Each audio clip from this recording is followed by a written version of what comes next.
What are we? Welcome. Today I'm going to talk about exactly what a human is. I know we talked a little bit about it last time, but we're going to go more into this theory, which is based on this book by Peter Kreeft called Angels and Demons. Now, I don't agree with everything he says, so we're going to get into that, but I really like how he classifies man. And he's a professor of philosophy at Boston College. I think he's also a Catholic. And again, I'm just, I'm one of those people that I take what I like and I leave the rest. And I do like some of these theories. So we're going to talk about it. Let's get into it. So, what Peter says is man is somewhere in between the angels and the animals, right? So basically, we're half animal and half divine. This makes it, this is a really tough place to be because, we've got that God spark in us and we want to be, or many of us want to be good and we want to be holy, we want to be all the things, but we have this animal nature. And, we share a lot with the animals, right? We eat, sleep, procreate, and defecate, right? And we have these urges. And have you ever had the urge, or have you ever known somebody?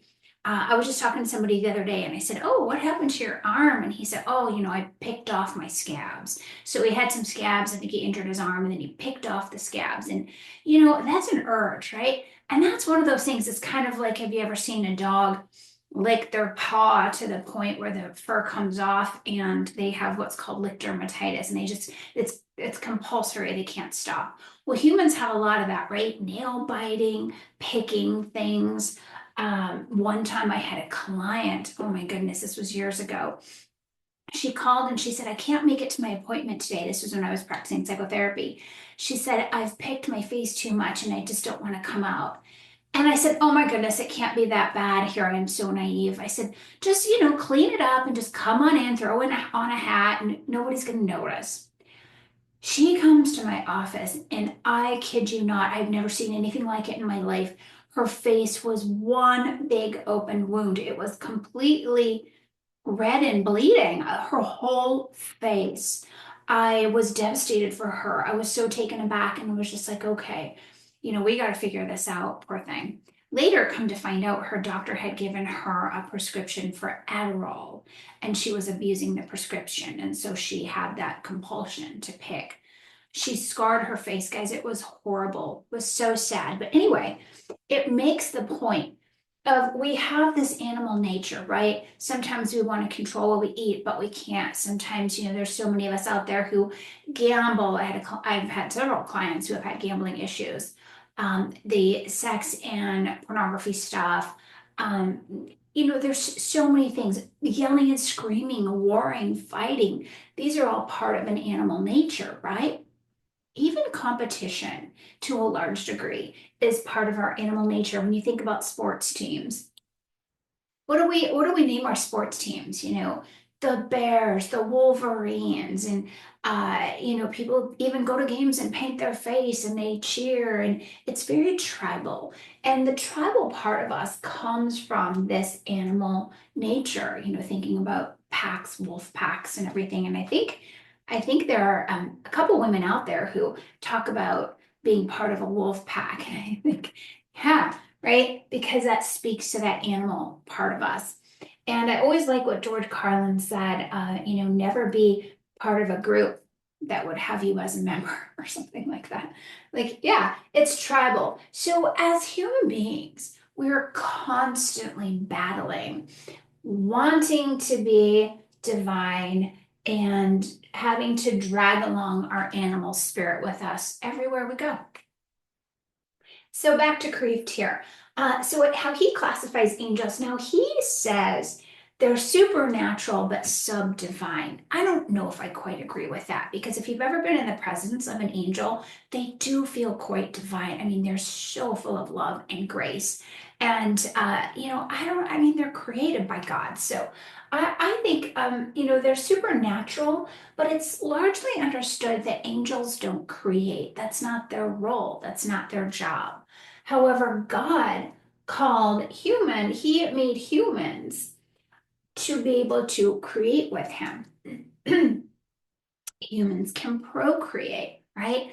And we can create works of art and songs, and all of those things. And some of that we say it can be channeled with grace from God, inspiration, of course. And I think angels can inspire. But humans have this unique capacity to create. And by the way, that's why the enemy hates us. The enemy can't create, he can only mimic. And so he despises humans. Um, he's loathsome to human beings. And that's why, one of the reasons why he's constantly trying to take us down. But here we are. Now, Kreeft calls us the spirit body compound, right? He also says something that's fascinating.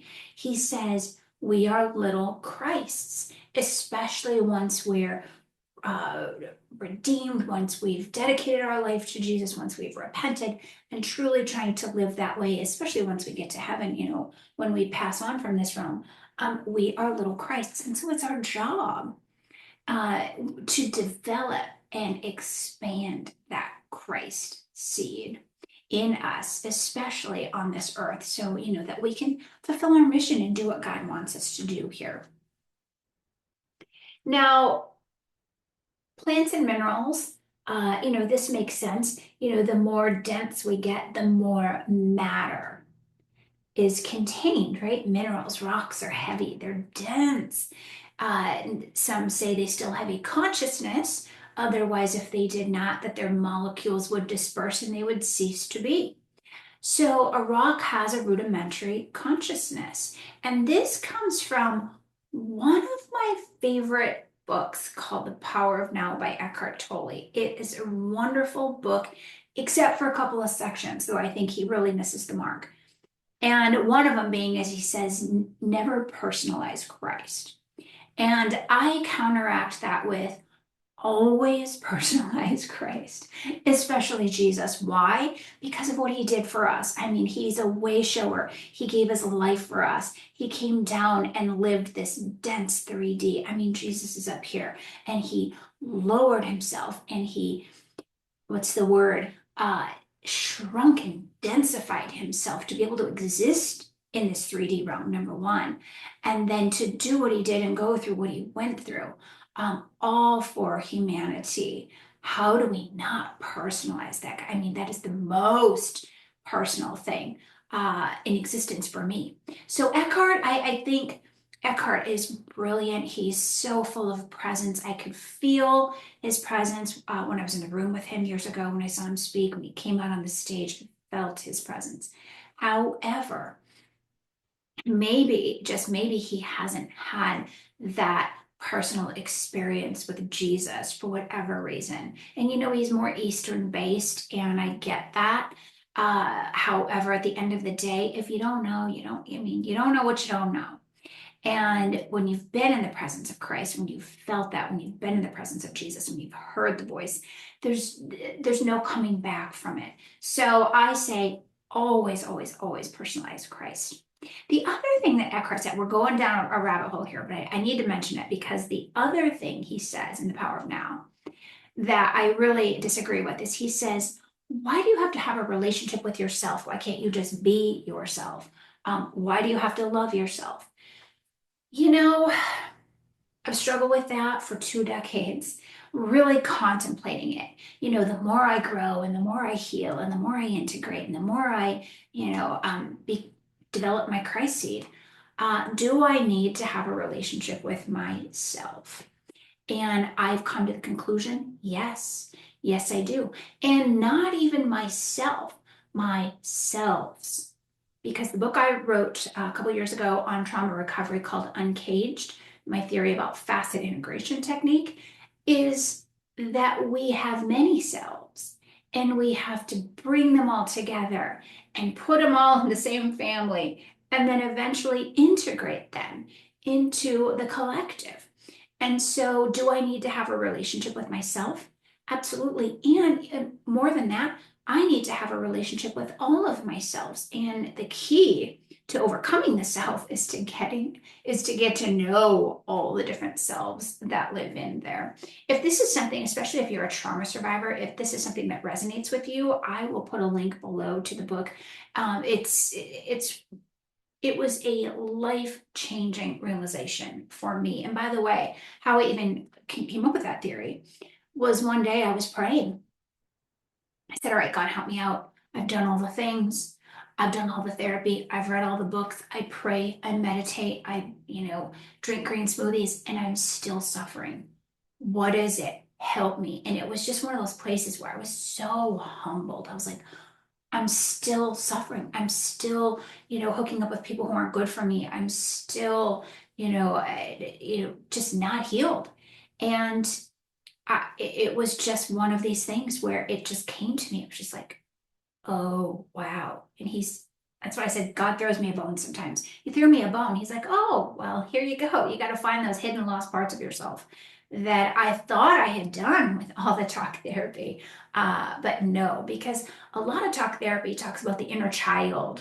There's so many more than one, so many more. And if you have a child who has experienced trauma, that child will create a spin-off persona. So not only are you dealing with that specific inner 5-year-old, you might be dealing with a spin-off persona of that 5-year-old, and most likely you are. Anyway, I digress. Back to this. So here's man, the little poor soul who is part spirit, part divine, and part human, part matter. So it's so important that we know this. And most people go their whole lives, even Christians, even people who are religious, they go their whole lives and they don't understand this. 3D is the realm of matter, okay? We are here for many reasons. But one of the reasons we're here is to conquer this. Conquer this. Let me give you an example. There's so many ways we have to conquer matter. But one example is letting go of material possessions. I'm not talking about everything. I'm not saying, you've got to live in a house with no pictures on the wall and sleep on a mat on the floor. No. Stop getting caught up. Stop getting caught up in shopping, in having to have the latest, greatest handbag, the latest, greatest pair of shoes, the scrolling mindlessly online on Amazon or all these other sites, looking for things to buy. I had a partner one time who was constantly at the end of the day, you crawl in bed, maybe you read a book, and this person, all he did was scroll Facebook Marketplace, looking for the deals, looking for the deals. It's like a dopamine hit, right? And rarely did he buy anything, but it was this shopping. And that time, we want to relax and unwind at the end of the day, but that time, a lot of times, should be for reading, contemplating, journaling. Okay, how did this day go? What were the high points? What were the low points? Where did I lose my cool? Where did I miss the mark? Did I say something that maybe I shouldn't have said to somebody? Do I need to forgive someone or myself for something? Is there something I need to repent for? I never use the word repent like, oh my gosh, I'm guilty and I'm wrong, and I need to explain myself asking for forgiveness. But no, repentance is a cleansing. Where do I need to humble myself and say, oh, God, help me out here. I'm sorry because I screwed up over here. Or I wanted to say this or should have said this, but I said that, or I let my temper get the best of me. And that is the humility that brings God's grace. Otherwise, if we're sitting there going, oh, so-and-so said this, so-and-so did this, and I'm guilty of that, absolutely, especially, in unhappy relationships in my past where I'm just like, oh, I can't believe he said this. Oh, I can't believe he, didn't do this or did, right? Because we're trapped in our wound. But anyway, at the end of the day, it's a really good time to empty. And a lot of times what we do in this realm is we are so connected to the material plane. Whether it's food, all the food has to taste great, right? Have you noticed this? And society does this to us with the constant advertisements, the fast food industry, all the chemicals that they put in the food and all of that, but we're tethered to the food here. We're so tethered to entertainment.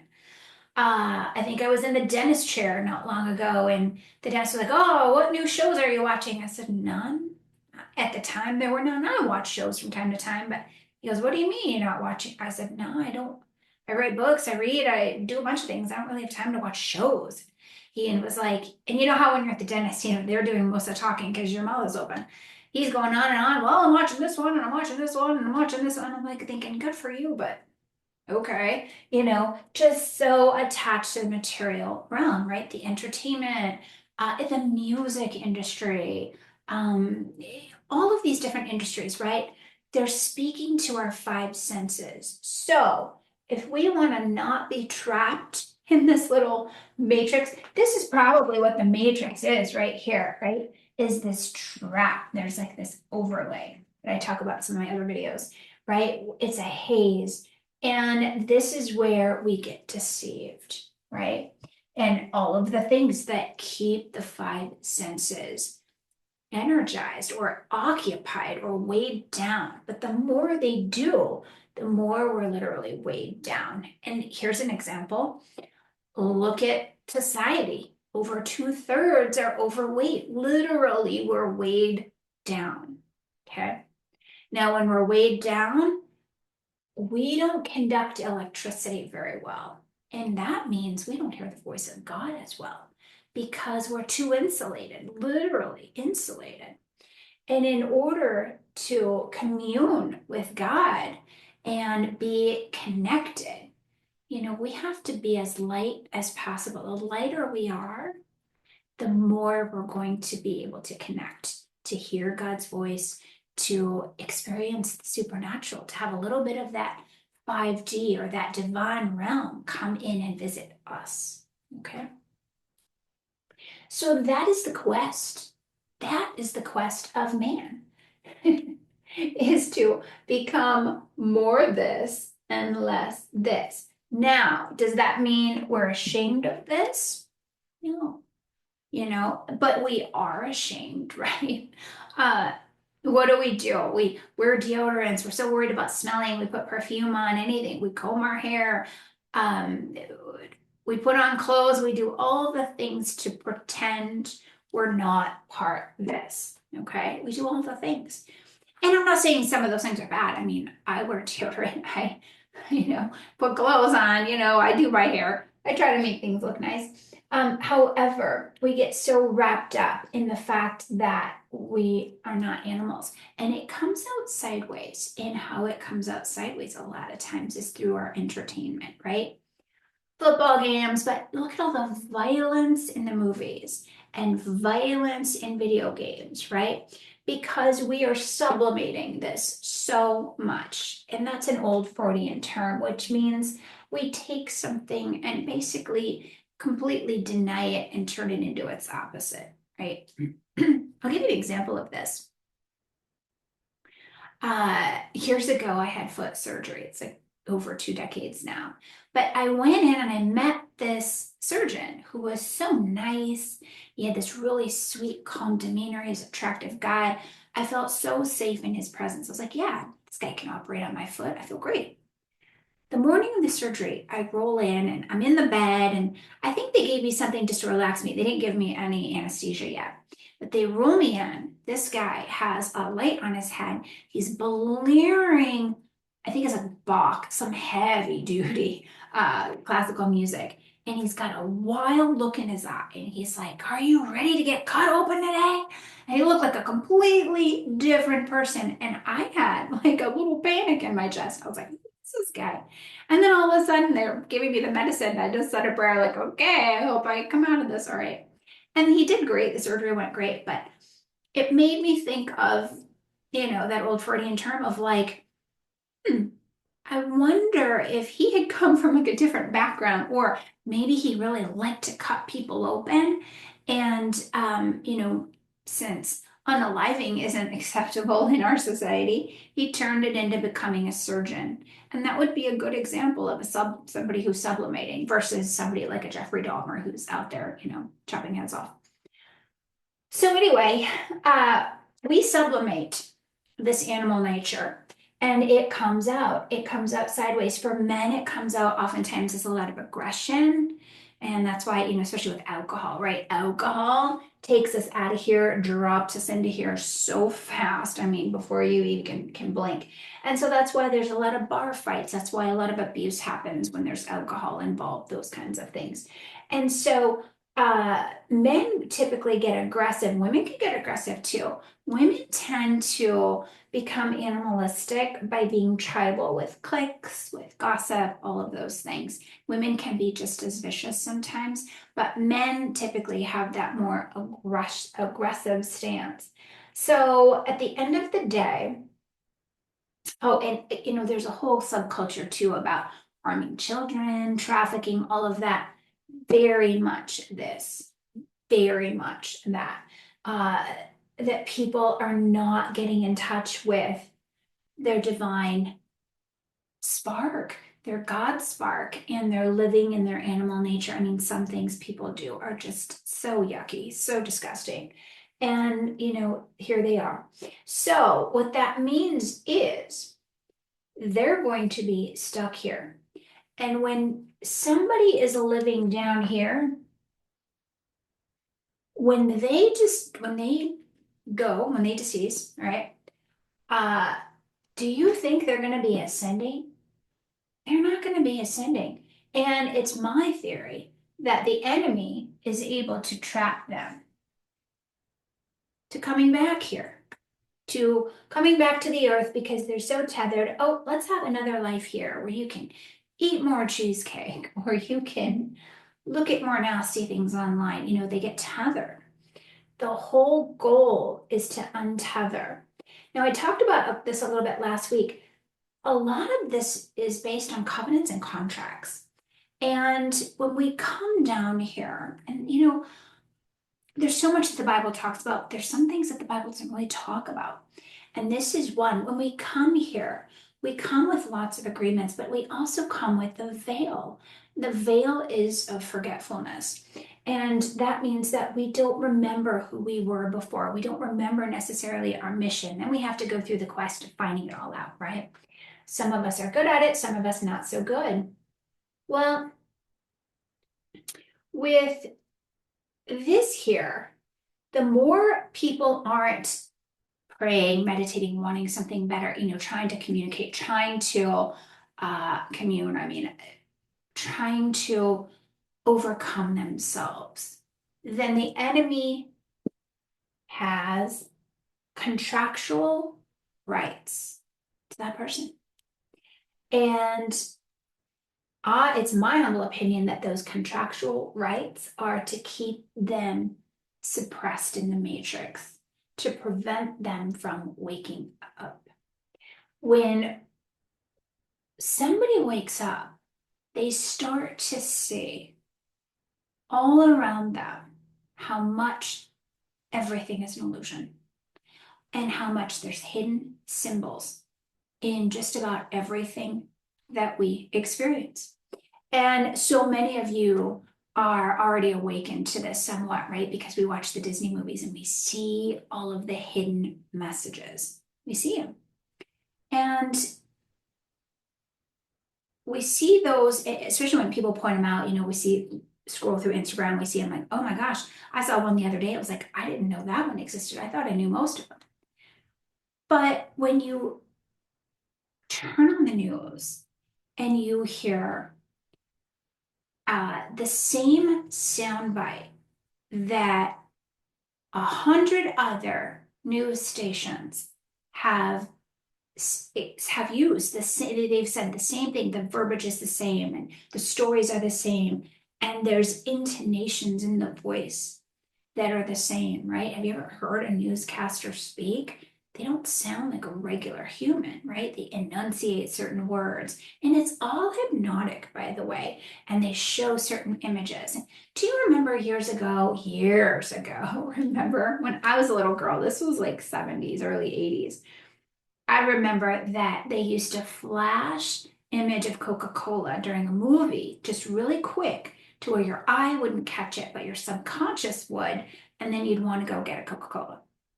Well, they do that a lot, and I think several years ago, Fox News was caught doing something like that. I'm sure all the news organizations do it. But they were showing images of, I think, one of the presidential candidates, something, I can't remember. Anyway, there are times when I will look through a magazine or see a print ad and be like, oh, wow, I see the symbology. I see the symbology. There was a time I was looking through InStyle magazine. I actually tore it out. I have it somewhere. If I can find it, I'll put a picture down in the comments. And this was probably around 2009, 2010. I'm looking through InStyle magazine, and it's a Calvin Klein ad of a pair of yellow jeans. And it's a picture of someone's behind in the jeans.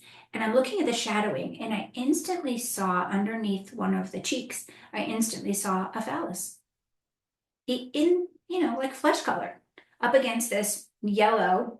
And I went, oh my gosh, I can't unsee that. I was teaching a psychology class at the time, so I tore it out and I brought it to class and I was like, does anybody see the hidden message in this ad? And nobody did, but once I pointed it out, then everybody could see it and then they couldn't unsee it. And I said, okay, hopefully I've initiated you guys now. You'll start looking. But anyway, I thought to myself, well, who reads InStyle magazine? Women and gay men, right? And so here they are advertising these Calvin Klein jeans with this giant fells. I really hope I can find it because I want to put that picture. It blew my mind. Anyway, so the ones that we catch, think about how many more that we don't catch, and we see it all day, every day. We turn on the radio in the car. We're in the Target or the Walmart shopping, and there's music playing. And that music is getting pumped right into our subconscious.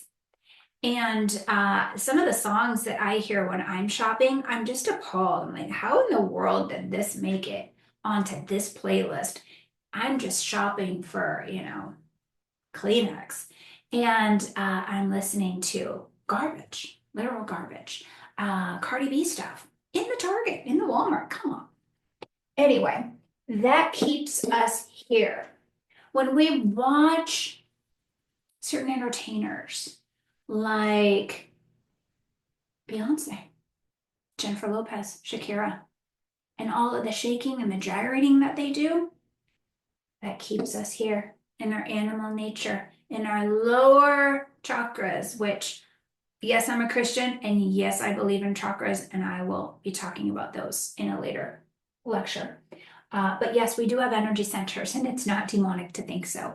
We are energy. We are batteries. Hello. So, but when you think about it and you go, oh, wow, why does Beyonce, why is she one of the richest people on the planet? What she knows, she's tapped right into that. She talks right to the tribal animal nature of people with all of that tribal dancing. And when you think about it and you go, okay, here we are, civilized people. Why are we dancing like that? Or why are we paying big money to watch people dance like this? To grind up and down on the floor and do all of this? It makes no sense, right? Isn't it? I mean, here we are, these civilized people, but that's what we're into. That's what we want to watch. And then we hear the lyrics of the songs and you go, that's what you want to sing along to? Well, that's exactly taking us away from God, obviously, but keeping us here, keeping us right there. And then what happens when we're there? Oh, then we want to go out and have sex and eat the foods and drink the alcohol and do the drugs, because a lot of these songs talk about drugs too. How is it 2025? And that's what our kids are listening to. That's what we listen to. It's unbelievable. It's unbelievable. So this is what happens. We get stuck here and then we get trapped. And then we get trapped. And not all of us right? And I talk about it in other videos that, this could very well be a form of purgatory. I don't know. But, and I'm not Catholic. I mean, I'm not a practicing Catholic. So, but I do, I look at the teachings of all of the religions because it's so important um, to not overlook anything. We have to uncover every stone to get the answers. And if we think that one church or one denomination has it all, I mean, that's just so naive to think that. So naive. So the goal is to become more spirit than matter in this incarnation. And if you're called to my work, if you're called to, if you feel like, yes, I am chosen, I am chosen to wake up this life, I am chosen to age out of the matrix, God has given me a mission and a purpose, then it's your duty. It's your duty to do what you can to become more spirit. Okay. Now, how do we do that? We do that lots of ways. Clean up your diet. Clean up your diet. You really can't be a great channel of the divine, of God, if you're filled with preservatives, if you're filled with chemicals, glyphosate, all of the things. Clean up your diet. Spend a little extra. Buy those organic fruits and veggies. They're not that much more. Buy cleaner meats if you're eating meat. Just clean it up. Clean up your entertainment. Clean up your language. Language is a frequency and a code, and it keeps you in a certain bubble. Say nicer things. Say nicer things to yourself. Say nicer things to others. Don't be so foul-mouthed. Watch to see how often you complain. How often do you complain? Um, Complaining is a form of unconsciousness. You're going dark. When you start complaining, you're going dark. Now, that doesn't mean you don't vent concerns. It doesn't mean you don't address things. But have you ever met that person that's just so put upon all the time and looks for the things to complain about versus looking for ways to empower themselves? And a little bit of venting is fun, sometimes, but it can quickly suck us down the hole, right? So being really mindful, finding the joy in life. If you don't have joy, cultivate it, discover it. Because as we become more spirit, we remember what's important. We don't chase after the fame and the fortune. We don't chase after the cheap thrill. Okay. So the quickest way to become spirit is no cheap thrills. Now, I think there's a song, is it by Sia, that talks about like, I love cheap thrills or something like that. And again, think about that. Think about that song. When you hear a song one time, that message, that song can stay up in your subconscious mind for over a year, up to 18 months, one time. So think about how often you play your favorite song. Right? It's probably in your cells. So be really mindful of what you're listening to. I thought we hit a complete low, by the way, a complete low when that WAP song came out by Cardi B. And the song, I can't say what WAP stands for. I don't want to say it anyway. But when I listen to it, my spirit jumps. I cringe every cell. I feel myself cringing. And I'm like, wow, this is what people want to listen to. Wow. And she got a little bit of backlash for it, but not really. Not really. And it wasn't long after that, I think when Joe Biden was running for president, that he had her as part of his campaign and part of his marketing and probably, wise on his part because he wants those people voting for him, right? Smart, but soulless and morally bankrupt. Not saying that I think any politicians are moral because I don't. I really don't. I look at politics and I see a lot of Christians, by the way, getting sucked up into the right wing game. And I'm just like, yeah. You got to be able to see through the illusions. You got to be able to see through it. And by the way, this whole Charlie Kirk assassination, guys, I'm not going to go into it here, but there's so much to unpack because there's so many illusions being projected out right now about that situation that if you don't look at it and say, yeah, that did not happen the way they're saying, then you have to work on your discernment. You have to, because there's so many holes and gaps. And maybe I will do a video on that because I feel strongly about it. Because when I see it now, I just go, yeah, I don't think that happened the way they're saying it happened. If it happened at all, I mean, to be honest, I mean, so much of what's going on in our society is one big movie, right?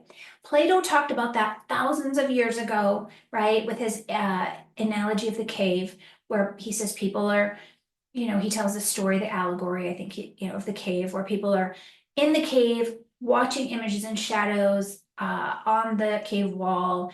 Somebody comes in and says, hey, there's a whole big world outside, and people laugh and say, oh no, there's not, you're crazy. And they don't even venture out. They just want to stay in the cave watching the images because they're safe and it's familiar.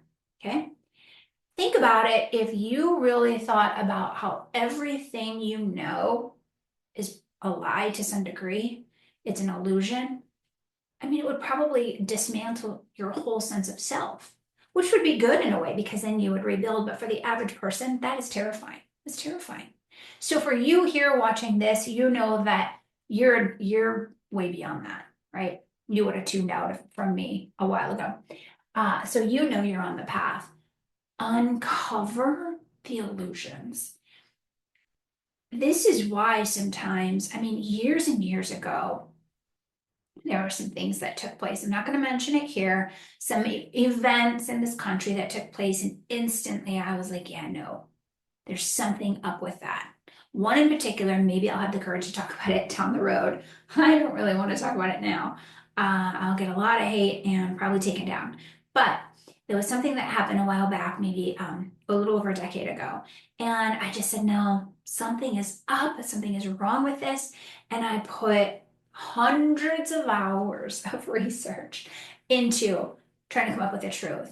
And I didn't come up with the full truth, but I came up with some things that I was like, okay, yes, I'm on the right track. This is an illusion. This is politics at its finest, trying to appeal to people's emotions and get them afraid.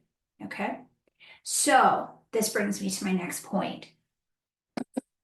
Becoming more spirit than matter. What is another huge way that we do this? Well, we have to get out of survival mode.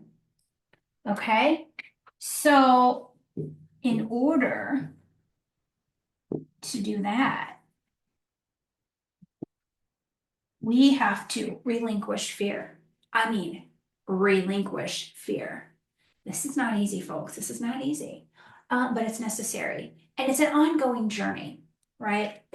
The more fear I conquer, then the more I'm faced with something else that I go, okay, you can either be afraid of this or not. It's like a constant test, a constant test.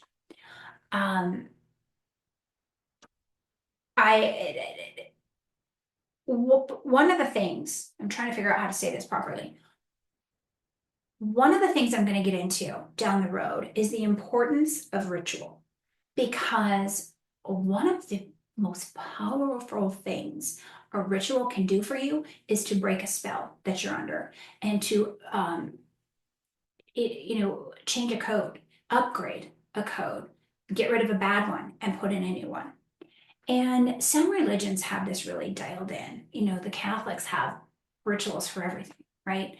Unfortunately, the majority of those rituals, I feel like, keep people stuck in fear and survival. And maybe that's the point for them. I mean, I don't know. I think the religion was largely hijacked. Although, again, there's some really holy people in the church, so I don't want to discredit everyone. But when I look at all the rituals and I see people just going through the motions, they're not intentional. Rituals have to be intentional. So when I want to release something or I want to overcome something, one of the first things I do is I draft up a ritual. And it's all in Christ. It's all for Jesus. And I bring him in and I say, okay, I'm, here, trying to get to here, but I'm here. So I have to deal with form also on the level of form. And form is matter, right? And so the power, part of another reason we want to embrace ritual is because we want to reclaim our sovereignty. And that's one of the other ways we move up here, right? Because when we're in survival mode, folks, we don't have our sovereignty. When we're afraid, when we think, and gosh, even people, on the fringe, right? We're going to war, the world's coming to an end, aliens are coming, and it's fear. Now, I'm not saying don't be aware, right? Um, Eckhart says in The Power of Now, be like a cat waiting outside of a mouse hole, ever present and ever alert, but not fearful, right? Not fearful. So it's good to be in the know, and it's good to stay prayed up, but it's also so important. Now, if you are on the path, right, and if you have a strong mission here, then fear will be your constant companion until you overcome it because you're targeted. You're targeted. And that's where ritual can really come in handy to say, you know what, I break this tie, I break this hold that the enemy has on me. And I'm not going to live in survival mode because even if, God forbid, I pass away, I'm okay. I'm still okay because I belong to the Most High God. And Jesus is going to be right there. And, I remind myself every day, all right, if you get run over and you are, no longer on this realm, the first thing you do is you yell for Jesus. You yell, and he will be there, right? He'll be there to make sure you get to where you need to go. Now, we'll get into it a little more maybe down the road, but there are a lot of people that say, hey, when you do, move on, when you pass away, and there's a tunnel of light, don't go to the light. It's the matrix trap to recycle you into another incarnation. That could be true. I don't know. But what I want to tell you is when it's your time, have the discernment to be aware and awake and call for Jesus. And that's who will guide you to where you need to go. Make sense? So, and I know I am talking a bit about reincarnation, and I believe also God sends people back. It says in the Bible numerous times, God sends people back, Elijah being one, Moses being one, right? So we know that happens. But I also think the early Christians believed that we could live again. And the Bible says man lives once, and that's so true. But a soul can live more than once. And I do believe that souls, if they're too far down the rabbit hole here of matter, can possibly get trapped. So let this be your life that you break out of the traps, okay? That you break away. So I want you to do this, and I hope you've been taking notes during this, but what I want you to do is I want you to list out what your strengths are in the spirit and what your weaknesses of the flesh are and which ones you want to start tackling. Hey, do you spend a little too much money shopping? Do you eat a little too much fast food or too much sugar? Or, do you have a soda addiction or an alcohol addiction? Are you experiencing some unclean things in your life that you're ashamed of or that you could really clean up? I mean, there's so many, you'll know. Make the list. Say a prayer, ask God to help you, and then decide which one you're going to tackle first. Okay? Decide. Now, I think this is obviously a journey. And God says, Jesus says in the New Testament, when we go on to the next place, We live like the angels. He doesn't say we become angels. He says we live like the angels, which means we don't have spouses. And if we don't have spouses, most likely we're not procreating. Okay. And so we want, and trust me, we want to live like the angels. Let's live like the angels here on earth as much as we can. Okay. So become a bit of an earth angel. And that looks like being kind to yourself as well as your neighbor. Back to something I was saying earlier about Eckhart's book. Wow, this is a long, this was a long road to get there. But he said, we don't have to have a relationship with ourselves. Yeah, we do. And we want to treat ourselves, when Jesus says love your neighbor as yourself, that means love yourself. That means also love your neighbor, but primarily first, love yourself. And what does loving yourself look like? Well, sometimes it might look like a manicure, but it might really look like, hey, God's calling me to sing. I need to develop my singing voice. God's calling me to learn a language and maybe go be a missionary. Or God's calling me to write this book. Or God is calling me to go back to school so I can help people in a different capacity. Whatever it is, pay attention to it. And that's what real self-love looks like. And real self-love also looks like discipline. That means maybe saying no to that piece of cake. Means getting up out of bed to exercise when you don't want to, right? Being a little extra compassionate to someone who needs it versus flying off the handle, right? Maybe giving a little extra of a tip at the restaurant to someone who you think could use it. Whatever that looks like, but pay attention, because at the end of the day, we work, we do the grind, then we come home and we do the chores. If you have kids, you're taking care of kids, you're running kids here, you're running kids there. And we're not teaching kids any of this, by the way, and we should be. We should be, because look at how hard our lives are when we don't know this stuff, right? My parents didn't teach me this stuff. My mom took me to church here and there, but it was more shame talking than anything else. It wasn't, hey, let me help you cultivate this beautiful relationship with Jesus, right? Let me tell you how much he loves you. Most of us didn't get any of that, right? But it's so important to take the time to work on yourself, because we don't have all the time in the world. We are finite here in this incarnation, and time can slip away so fast. So, and I'm talking to myself here, sometimes I get distracted and go down rabbit holes of things. It's like, oh, stop wasting time. Get to it. So guys, hope this was helpful. At the end of the day, drop a line. Let me know what you think about this theory. I largely subscribe to it, like I said. Oh, by the way, one more thing I wanted to mention. The angels are supernatural. And as we become more Christ-like, we will have more supernatural experiences. I'm going to be sharing, I have a lot. I'm so blessed. I'm going to be sharing them on this channel, because I really want you guys to get inspired to also have supernatural experiences. We have to open our eyes. We have to pay attention. We have to get curious. We have to, really clean things up. But once you start having them, it is so much fun. And it's just a great reminder, because we are in a fallen, broken realm, that there's still a lot of wonderful things. There's still a lot of good, and God still sees you. So as always, hug yourself from me. Drop me a line. Let me know what you think. If you had any questions, you can drop those down too. And we'll see you next time.